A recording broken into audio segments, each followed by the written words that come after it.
नमस्कार. New India career फोरममध्ये आपलं सर्वांचं स्वागत आहे. सिडीपीओ इंटरव्ह्यूच्या अनुषंगाने आजचा हा तिसरा भाग आहे. यापूर्वीच्या 2 भागांमध्ये आपण मुलाखतीच्या अनुषंगाने उमेदवारांनी कशी तयारी करावी याविषयी चर्चा केलेली आहे. त्यामध्ये ड्रेस कोड कसा असावा इथपासून तर तुमचं करंट जॉब रोल जो आहे, प्रोफाईल आहे, तुमचं डॅफ आहे, या रिलेटेड क्वेश्चन्स असतील. बॉडी लँग्वेज फार महत्त्वाची आहे. अनावश्यक हालचाली आपल्याला टाळणं आवश्यक आहे. काय चुका आपल्याला टाळता येतील याविषयी सुद्धा आपण चर्चा केलेली आहे. सो मागचे 2 व्हिडिओ जर तुम्ही नसेल बघितलं तर 100% जाऊन आपल्या यूट्यूबच्या प्लेलिस्टमध्ये जाऊन बघा. ओके. आजचा व्हिडिओ मित्र हो, विस्तार अधिकारी कृषी यांना ॲग्रिकल्चर बॅकग्राऊंडच्या अनुषंगाने काय क्वेश्चन्स एक्सपेक्टेड राहू शकतात याविषयी आपण चर्चा करणार आहोत. पॅनल मेंबरनी यापूर्वी ॲग्रिकल्चर बॅकग्राऊंडच्या उमेदवारांना काय प्रश्न विचारले, जे प्लेन बॅकग्राऊंड म्हणजे कुठेही वर्किंग नाही आहेत अशा उमेदवारांना मात्र ॲग्रिकल्चर बेस्ड क्वेश्चन्स विचारलेत. ते क्वेश्चन्स कसे आहेत त्याचा सुद्धा आपल्याला फायदा इंटरव्ह्यूमध्ये होणार आहे. त्यामुळे विस्तार अधिकारी कृषी असलेल्या महाराष्ट्रातल्या प्रत्येक विस्तार अधिकाऱ्यापर्यंत हा व्हिडिओ नक्की पोहोचवा. त्यासाठी लाईक करा आणि शेअर पण करून टाका तुमचे जे काही व्हॉट्सअप ग्रुप असतील त्या तिथे. ओके. बघा, याच्यामध्ये 3 गोष्टी फार महत्त्वाच्या आहेत. एक म्हणजे कंटेंट, डिलिव्हरी क्वालिटी आणि पर्सनॅलिटी. जो 10 मिनिटांचा वेळ आहे असं आपण गृहीत धरूया. ठीक आहे, 8 ते 10 मिनिटं साधारण इंटरव्ह्यू होतो. त्याच्या पलीकडे जात नाही, कारण उमेदवारांची संख्या बऱ्यापैकी असते आणि दिवसभरात एवढे सगळे इंटरव्ह्यू होत असतात. मग त्या 10 मिनिटांमध्ये तुमची छाप पाडून जर यायचं असेल इंटरव्ह्यूच्या वेळेस तुम्हाला, तर तुमचा कंटेंट मजबूत करण्यावर भर द्या. हा कंटेंट जर मजबूत असेल त्या ठिकाणी मग डिलिव्हरी क्वालिटी आपोआप सुधारते, कारण कॉन्फिडन्स सुधारतो. बऱ्याचदा असं होतं की त्याच्यावर delivery quality, way of delivery जर प्रॉपर नसेल तरी सुद्धा त्याचा फटका बसतो. त्यामुळे इंटरव्ह्यूला चांगले गुण घेण्याचा प्रयत्न मात्र 100% करा. बघा, प्रयत्न करायला फार काही कष्ट घ्यावे लागत नाही. ओके. मॉक इंटरव्ह्यूमध्ये मी तुम्हाला ह्या सगळ्या गोष्टी सांगणारच आहे. Okay. Personal profile related questions 100% येतील. करंट जॉब रोल जो आहे तो फार महत्त्वाचा आहे, कारण असं नाही की तुम्ही एंट्री केलात आणि तुम्हाला डायरेक्ट ICDS विषयी माहिती सांगा, WCD विषयीची एखादी योजना सांगा, असा प्रश्न मला तरी एक्सपेक्टेड नाहीये. ओके. त्यामुळे तुम्हाला पर्सनल प्रोफाईल म्हणजे, कारण काय, जे पॅनल मेंबर बसलेले असतात त्या पॅनल मेंबरकडे तुमची पूर्ण प्रोफाईल असते. मग तुम्ही कुठून शिकून आलात, त्यानंतर तुमचं BSc झालंय का, तुमचं MSc झालंय का, तुम्ही PhD केली का, किती वर्षाची तुमची सर्व्हिस आहे, हे सगळं त्या ठिकाणी शो होत असते. त्यामुळे तुम्हाला या रिलेटेड पण प्रश्न येणार आहेत, ही गोष्ट लक्षात घ्या. बऱ्याचदा काय होतं का, आता इंटरव्ह्यूची तयारी करायची आहे, चला मग आता WCDच्या सगळ्या ICDSच्या योजना वाचा आणि जाऊया आपण इंटरव्ह्यूला, असं नाहीये. ती व्यक्तिमत्वाची चाचणी आहे आणि त्या व्यक्तिमत्वाच्या चाचणीसाठी ओपिनियन बेस्ड क्वेश्चन्स पण तुम्हाला तिथे दिसणार आहेत. ओके. हे मी सगळं तुम्हाला मॉक इंटरव्ह्यूमध्ये सगळं करणार आहे. पर्सनल प्रोफाईल रिलेटेड काही क्वेश्चन्सच्या अनुषंगाने मी तुम्हाला सांगितलं की तुम्ही ज्या जिल्ह्यातून बिलॉंग करता, सन्माननीय सदस्य महोदय जर त्या जिल्ह्यात किंवा त्या भागात काम केलेले असतील, राहिलेले असतील, तर 100% तुम्हाला तिथल्या एखाद्या पर्यटन स्थळावर पण क्वेश्चन्स विचारू शकतात. ओके.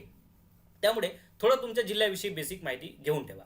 त्यानंतर बघा, मी तुम्हाला यापूर्वी जे उमेदवार होते ॲग्रिकल्चर बेस, जे प्लेन बॅकग्राऊंड होतं, जे कुठेही वर्किंग नाही आहेत अशा उमेदवारांना सन्माननीय सदस्यांनी काही प्रश्न विचारले होते, ते मी तुम्हाला यामध्ये दाखवण्याचा प्रयत्न करतो. पण असेच प्रश्न येतील असं मला म्हणायचं नाहीये, फक्त मला हे सांगायचं आहे की या रिलेटेड क्वेश्चन्स तुम्हाला येऊ शकतात. ओके. सस्टेनेबल ॲग्रिकल्चर म्हणजे काय, असा प्रश्न सन्माननीय निवतकर सर यांनी विचारलेला होता. त्यानंतर व्हाईट रिव्होल्यूशन काय आहे, कोणी संकल्पना मांडली किंवा आणलेली आहे, ड्रीप इरिगेशनच्या अनुषंगाने जे कॉटन घेणारे जे शेतकरी आहेत त्यांना त्याचं महत्त्व कसं तुम्ही पटवून द्याल. त्यानंतर तुमचं जे काही केंद्र सरकारच्या प्रमुख 3 योजना सांगा ॲग्रिकल्चर बेस. त्यानंतर PM कृषी सिंचन योजनेचा उद्देश सांगा. सॉईल हेल्थ कार्डच्या अनुषंगाने सांगा. किती पॅरामीटर्स आहेत ते चेक करतात. ह्या सगळ्या गोष्टी त्यांनी विचारलेल्या होत्या. महाराष्ट्रामध्ये किती कृषी विद्यापीठं आहेत असंही प्रश्न विचारलेला होता. आता याला जोडून जर तुम्हाला प्रश्न घ्यायचे असतील तर काय घेऊ शकता, तुम्ही ज्या कृषी विद्यापीठातनं शिक्षण घेतलेलं आहे त्या कृषी विद्यापीठाचं अलीकडे एखादं महत्त्वाचं संशोधन राहिलेलं असेल, एखाद्या मुद्द्याच्या अनुषंगाने ते चर्चेत राहिलेलं असेल. कारण तुम्हाला एक गोष्ट तर आहे की आपल्या पॅनल मेंबरमध्ये सुद्धा एक ॲग्रिकल्चरच्या अनुषंगाने एज्युकेशन बॅकग्राऊंडचे सन्माननीय सदस्य महोदय आहेत, ही गोष्ट लक्षात घ्या. आणि जर त्यांचं पॅनल तुम्हाला आलं तर 100% तुमचा इंटरव्ह्यू हा ॲग्रिकल्चर बेस होऊ शकतो. ओके. काही क्वेश्चन्स हे 100% ICDS WCD असतीलच, परंतु बघा, तो 10 मिनिटांचा वेळमध्ये किती मिनिटं तुमचे ॲग्रिकल्चर बेस होतील आणि किती मिनिटं WCD किंवा ICDS होतील हे कोणी सांगू शकत नाही. त्यामुळे तयारी चांगली करायची, त्याचा 100% फायदा होतो. देशपांडे सरांचं पॅनल होतं आणि ॲग्रिकल्चरच्या उमेदवारांना काही प्रश्न विचारलेले होते. त्याच्यामध्ये सॉईल प्रोफाईलवर पण प्रश्न होता बघा. त्याच्यानंतर कोणकोणते रॉक आहेत, पॅरेंट रॉकच्या अनुषंगाने एक प्रश्न होता. त्याच्यानंतर नेक्स्ट महत्त्वाचा जो प्रश्न होता की एक इथे मी तुम्हाला दाखवतो, हळदच्या अनुषंगाने जो GI टॅग दिला जातो त्याचे व्हरायटीज विचारलेले होते. वायगाव हळदीचं वैशिष्ट्य त्यांनी विचारलेलं होतं. ओके. तर ॲग्रिकल्चरच्या अनुषंगाने प्रश्न येतील. आता बघा, मी काही मुद्दे याच्यामध्ये तुम्हाला सांगणार आहे 100%. हे करून ठेवा. बघा, करून ठेवणं म्हणजे काय, एक रीडिंग करून ठेवायची. मी तुम्हाला मॉक इंटरव्ह्यूमध्ये याचं हे कशा टाईपचे क्वेश्चन्स येतील हे सांगणार आहे आवर्जून. ॲग्रिकल्चर सेन्सस वाचून ठेवा, जो अलीकडे जो मुद्दा आहे 2024 मध्ये, म्हणजे तुमची 21वी जी जनगणना झालेली आहे त्यानंतर त्या रिलेटेड एखादा प्रश्न येऊ शकतो, बेसिक प्रश्न विचारला जाईल. ओके.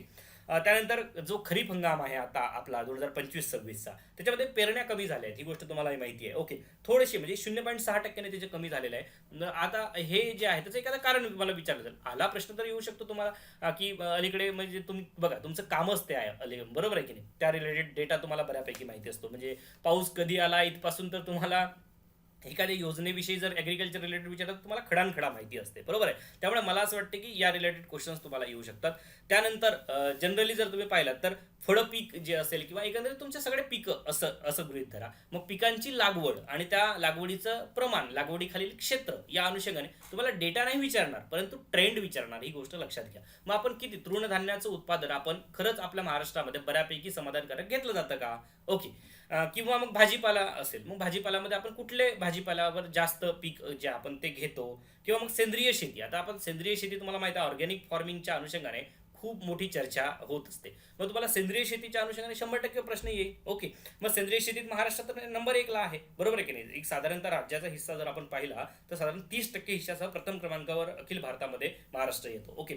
रासायनिक खतं हा अत्यंत महत्त्वाचा मुद्दा आहे. ओके. रासायनिक खतांचं प्रमाण हे प्रचंड वाढलेलं आहे आणि त्या अनुषंगाने जैविक कीटकनाशकांचं जर प्रमाण वापर पाहिलं त्याचं ते अस्थिरता त्यामध्ये दिसून येतो. ओके. मग असं का होतं, मीच सपोज तुम्हाला प्रश्न विचारला असं गृहीत धरा. ओके. मग त्याचं एक साधक बाधक तुम्हाला कारण सांगता यावं.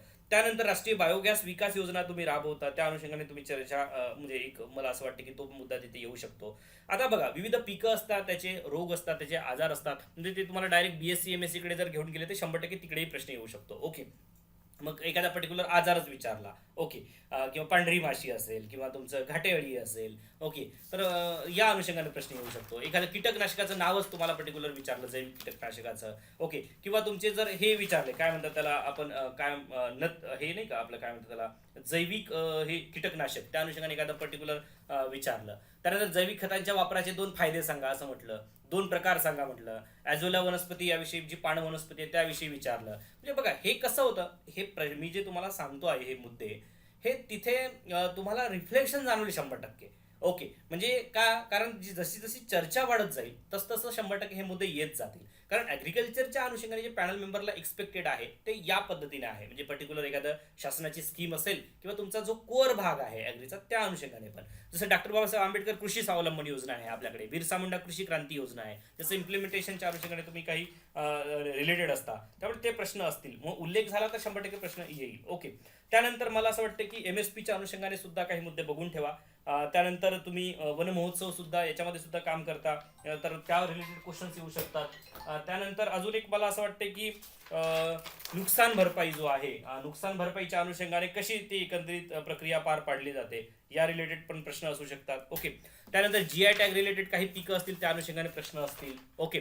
ॲग्रिकल्चर सेन्सस बघा एकंदरीत जर आपण पाहिलं, ॲग्रिकल्चर सेन्सस, क्रॉप कल्टिवेशन असेल, ऑर्गॅनिक फार्मिंगच्या अनुषंगाने असेल, यूज ऑफ केमिकल पेस्टिसाइड असतील, benefit of using bio fertiliser असेल, सेंट्रल गव्हर्नमेंट किंवा महाराष्ट्र गव्हर्नमेंटचे पर्टिक्युलर 1-2 स्कीम्स असतील, सॉईल हेल्थ कार्डच्या अनुषंगाने एखादा प्रश्न आला तरी येऊ शकतो, ॲग्रिकल्चर प्रोडक्शनच्या अनुषंगाने न्यूट्रिशन अँड फूड सिक्युरिटी. बघा आता शेवटी काय होणार आहे की तुम्ही जे काही विस्तार अधिकारी कृषी म्हणून काम करतात, आता हे चाइल्ड डेव्हलपमेंट प्रोजेक्ट ऑफिसरमधून काम करत असताना या आत्तापर्यंतच्या कार्यानुभवाचा फायदा तुम्हाला या पदावर कसा होणार आहे, असा डायरेक्ट प्रश्न त्या ठिकाणी येऊ शकतो आणि तुम्हाला ती गोष्ट रिलेट अतिशय चांगल्या पद्धतीने करता आली पाहिजे. हा प्रश्न मीच तुम्हाला जेव्हा विचारणार आहे तेव्हा त्याचं उत्तर तुम्ही कशा पद्धतीने देता आणि त्याला कशा पद्धतीने आपल्याला पॉईंट स्वरूपात देता येऊ शकते हे मी 100% हे करण्याचा प्रयत्न करेल. आपल्याला चर्चा झाल्यानंतर ती गोष्ट कळेलच. ओके. त्यानंतर वॉटर मॅनेजमेंट, ॲग्रिकल्चर असेल, पोस्ट हार्वेस्ट मॅनेजमेंट, असे काही मुद्दे मी याच्यामध्ये दिलेले आहेत, पण ठळक मुद्दे ॲटलिस्ट जर तुम्ही वाचून ठेवलात तर तुम्हाला 100% त्याचा फायदा होईल. मित्र हो, NICFच्या अनुषंगाने CDPO मुलाखतीसाठी नाव नोंदणी सुरू आहे. तुम्ही सर्वजण कर्मचारी आहात, तुम्हाला सॅटर्डे संडे वेळ असतो, शक्य असेल तर तुम्ही मंडे टू फ्रायडेमध्ये सुद्धा इंटरव्ह्यू द्या. जर सॅटर्डे संडे शक्य असेल तर सॅटर्डे संडेला मॉक इंटरव्ह्यू देऊ शकता. हे सर्व इंटरव्ह्यू तुम्ही घरी बसून झूम मिटिंगवर सदस्यतेत देऊ शकता. ओके. आयोगाचं जेव्हा वेळापत्रक येईल तेव्हा आपण पुण्यामध्ये ऑफलाईन स्वरूपात सुद्धा मॉक इंटरव्ह्यू घेतो, त्यावेळेस सुद्धा तुम्ही पुण्यात येऊन सुद्धा इंटरव्ह्यू देऊ शकता. ओके. आता याच्यामध्ये 9226963866 या क्रमांकावर तुमची MPSCची PDF प्रोफाईल पाठवा.